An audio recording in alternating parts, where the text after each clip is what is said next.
Car Dieu a tant aimé le monde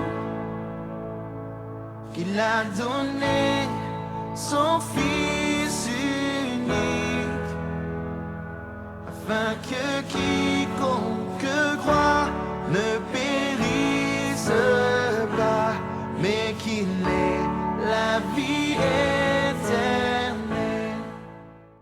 Shalom, shalom, je suis l'apôtre Oko Idriss.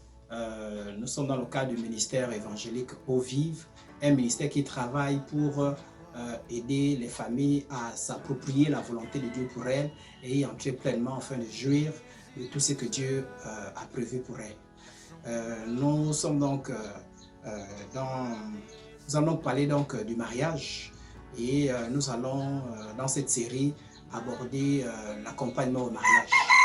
Nous allons nous appuyer essentiellement sur le livre Grâce excellente du Père Céleste que j'ai écrit à propos. C'est un livre en 2 tomes et le premier tome parle de comment, le premier thème vise à aider les jeunes célibataires à connaître tous les outils, à connaître tous les principes, à connaître tout ce qu'il faut, du moins l'essentiel, pour pouvoir rentrer pleinement équipé dans le mariage. Le deuxième tome parle des grandes questions concernant le mariage. Donc, dans cette série, nous allons parler donc de la première série, donc l'accompagnement au mariage. Et ce livre regroupe donc un certain nombre de principes. C'est tiré de la Bible, c'est un livre qui s'inspire de la Bible. Donc, pour cette vidéo, nous allons parler de l'importance de se préparer au mariage. Et je vais donc faire quelques lectures de certains textes dans ce livre que j'ai dans la tablette. Voici ce que nous allons apprendre ensemble.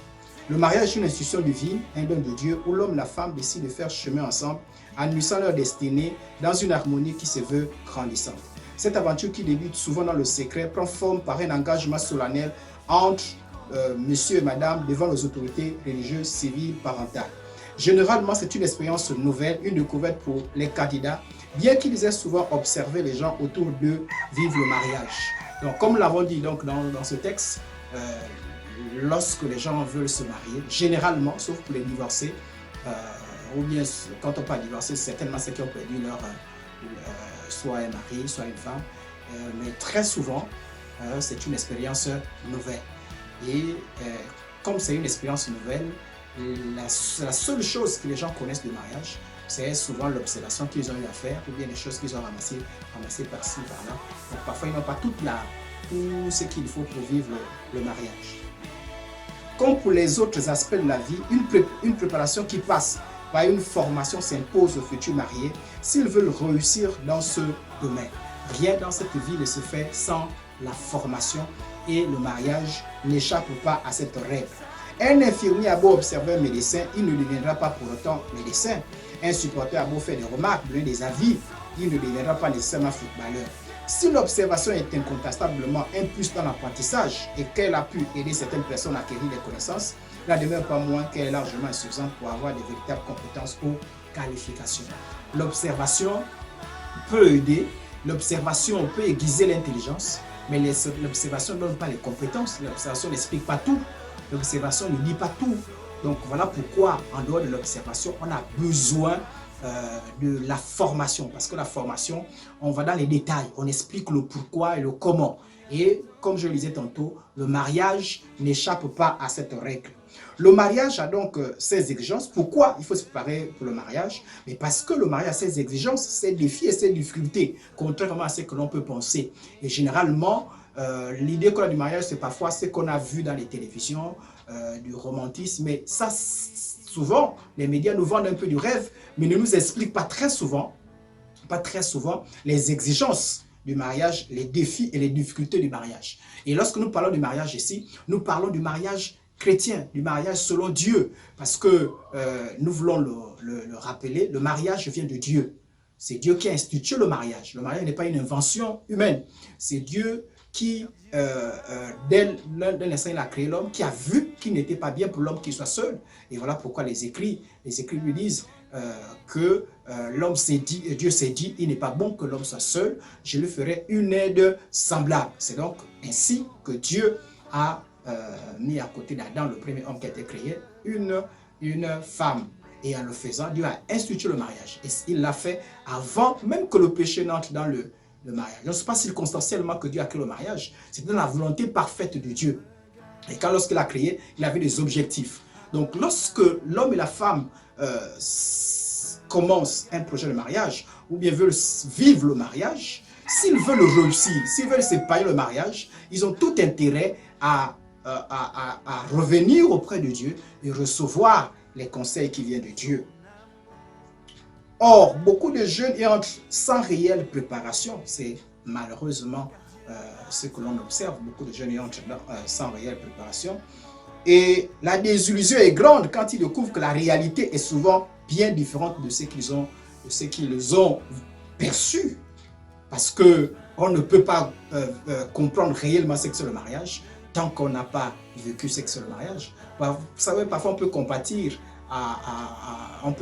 lorsqu'on voit quelqu'un dans la souffrance. Mais tant qu'on n'est pas passé par la souffrance, c'est difficile de percevoir avec beaucoup d'incertitude ce que la personne peut avoir. Donc, l'observation est différente de l'expérience. Or, la formation, bien qu'elle ne donne peut-être pas l'expérience, mais la formation rapproche les personnes de l'expérience. Il faut, pour les candidats au mariage, avoir l'essentiel pour entrer dans le mariage avec le nécessaire, tout en étant conscient de toutes les exigences du mariage. C'est donc l'objectif pour lequel j'ai donc mis à disposition des jeunes qui veulent se marier ce livre. Cette désillusion est grande. Je disais que la désillusion est grande pour les jeunes lorsqu'ils entrent dans le mariage de voir que la réalité est différente. Et beaucoup parfois échouent dans le projet du mariage. On a vu beaucoup de gens, juste après un an de mariage, divorcés. On a vu beaucoup de gens et pourtant, ils ont bel et bien affirmé leur volonté de vivre leur amour devant tout le monde. Et parfois au prix d'une grande organisation. Et je pense, à mon avis, que ce n'est pas toujours avec des gaietés de cœur qu'ils parviennent à parfois se séparer. C'est parce que souvent ils sont surpris de beaucoup. Il peut y avoir beaucoup d'explications à cela, mais l'une des observations que, selon moi, c'est parce que souvent ils ne sont pas suffisamment préparés. Parce que la personne qui est préparée, elle doit être consciente que le mariage a certes des bons côtés, mais ça aussi c'est une difficulté. Et Dieu ne nous a pas caché, cette vérité. Mais parfois beaucoup ne connaissent pas que le mariage, il existe des difficultés dans le mariage, ils ne sont pas souvent préparés. Et lorsque viennent ces difficultés, facilement il faut un naufrage. Naufrage par rapport à leur projet de mariage, mais aussi naufrage dans la foi. Il y a beaucoup de gens qui ont perdu la foi parce que le mariage, ils ont connu le premier élément du mariage. Pourquoi il est important de se préparer? Je vous prends un exemple dans Matthieu chapitre 10, 19, le verset 10. Avant de vous lire ce texte, je vous donne le contexte. Il y a quelques personnes qui viennent poser la question à Jésus s'il était permis de divorcer. Et ils disent à Jésus, ils informent à Jésus que Moïse aurait permis donc le divorce. Et Jésus leur dit oui, Moïse a certes permis le divorce, mais si Moïse l'avait permis, c'est à cause de la dureté du cœur. Mais il n'en était pas ainsi lorsque Dieu institue le mariage dans le jardin d'Éden. Et que la volonté parfaite pour Dieu, c'est que le divorce n'ait pas lieu. La Bible dit d'ailleurs que Dieu est le divorce. Donc Jésus fait donc un exposé sur le divorce à ceux qui posent la question. Et ces derniers comprennent clairement quelle est la volonté de Dieu concernant le mariage et qu'il n'en était pas question de la volonté parfaite de Dieu du divorce. Après cet exposé, les disciples de Jésus s'approchent de lui et lui disent, donc dans Matthieu chapitre 19, verset 10, « Si telle est la condition de l'homme à l'égard de la femme, il n'est pas avantageux de se marier. » Les disciples disent, « Mais Jésus, s'il n'est pas permis de divorcer, alors peut-être qu'il ne faut pas se marier. » Vous voyez, les disciples, parce qu'ils ont, c'est-à-dire que les disciples sont appropriés clairement de la pensée du mariage. Ils comprennent qu'en fait, il ne faut donc pas jouer avec la question du mariage. Il ne faut pas jouer avec cette question et que... il faut suffisamment mûrir sa pensée avant de se marier parce que ce n'était pas la volonté de divorcer. Donc il a suffi simplement d'un petit exposé de Jésus pour que les disciples comprennent, saisissent la profondeur et l'exigence du mariage et se disent, ben, peut-être qu'il faut ne pas se marier, peut-être qu'il ne faut pas se marier n'importe comment. Et Jésus dit, ah, ben, ne peut comprendre ça, ne peut entrer le mariage, je paraphrase, ne peut entrer le mariage que ceux-là qui sont disposés, et que ceux-là, du moins le mariage chrétien, que ceux-là qui comprennent bien les exigences du mariage chrétien. Donc, lorsqu'on a suffisamment formé, lorsqu'on est suffisamment enseigné, on comprend les tenants et les aboutissants du mariage et on y entre en toute connaissance de cause. On entre à toute la maturité possible et c'est ainsi aussi que l'on peut jouir de toutes les grâces du mariage. Mais sans préparation, le risque, c'est tous les dégâts dont je vous parlais tout à l'heure. Et lorsqu'on a eu tous ces dégâts, eh ben on sort avec une expérience amère du mariage. On pense que le mariage, ce n'est pas une bonne chose. D'ailleurs, on voit beaucoup de gens qui sont déçus du mariage. Mais l'une des raisons, c'est parce qu'ils n'ont pas été suffisamment formés au mariage. Et pourtant, une bonne préparation aurait pu certainement aider les candidats au mariage, du moins pour ceux-là qui se sont aventurés n'importe comment, à aborder le mariage avec beaucoup de sérénité. Et pour ceux qui sont déjà mariés, à connaître le bonheur. Jésus nous dit encore dans nos textes, dans Luc chapitre 14, verset 28 et verset 30. Car lequel de vous, s'il veut bâtir une tour, ne s'assied d'abord pour calculer la dépense et voir s'il a de quoi la terminer, de peur qu'après avoir posé le fondement, il ne puisse l'achever. Et tous ceux qui le verront se mettent à railler en disant, cet homme a commencé à bâtir et il n'a pu l'achever. Donc, donc là, une leçon. Il dit, lorsqu'on veut mettre en place un projet, il est important de s'asseoir, de réfléchir, de mobiliser tous les moyens, de voir tout ce qu'il faut et commencer et puis aller jusqu'au bout. Parce que la Bible dit qu'il vaut mieux la fin d'une chose que son commencement. C'est la même chose pour le mariage. Lorsqu'on veut se marier, il est important d'avoir tout ce qu'il faut, de comprendre tout ce qu'il faut, d'avoir tous les outils qu'il faut pour vivre un mariage heureux. Rassurez-vous, la volonté de Dieu pour tout ce qui est pour le mariage, c'est que les uns et les autres jouissent du bonheur. Donc, les expériences amères que les uns et les autres ont connues ne sont pas dans la volonté du Seigneur. Et parfois, cela relève de l'impréparation, donc le manque d'enseignement, d'instruction ou de formation, si vous voulez. Le mariage heureux n'est pas un mythe, c'est la volonté de Dieu. C'est possible. Plusieurs couples l'ont expérimenté, mais cela passe incontestablement par une véritable préparation avant le mariage ou quand on est déjà marié par une remise en cause et un apprentissage. Le mariage heureux n'est pas un mythe, c'est une réalité et beaucoup n'y croient plus parce qu'ils voient des divorces passer, des bagarres par là, des couples qui, à la limite, parfois restent ensemble que pour les questions, par exemple, d'enfants et d'autres questions secondaires. L'amour n'y est plus. Et beaucoup ont peur de s'aventurer, du moins de se marier parce qu'ils estiment que le mariage, et on entend des expressions comme le mariage c'est l'enfer. Mais le mariage heureux c'est une réalité. Mais pour vivre ce mariage heureux, il est important de s'approcher de Dieu, d'avoir l'instruction de Dieu. Lorsque je parle de se préparer, de s'instruire, il ne s'agit pas d'instruction qu'on ramasse par-ci par-là, mais c'est l'instruction qui vient de Dieu, qui est tirée de la Bible, qui est la parole de Dieu. Qui est la parole de Dieu. On ne doit pas se marier sans préparation, on ne doit pas se marier sans une connaissance empirique. Ça allait tout droit au mur. Il faut apprendre et s'équiper avant d'y entrer. C'est une nécessité. Il faut apprendre et s'équiper avant d'y entrer. Ne dit-on pas que le mariage n'est pas pour les enfants? Lorsqu'on le dit, il ne s'agit pas simplement de l'enfance au sens physique, mais il s'agit aussi de la maturité intellectuelle, la maturité aussi morale, la maturité spirituelle, la maturité à tous les niveaux. Donc, il s'agit aussi de s'approprier tout ce qu'il faut avant d'entrer dans le mariage.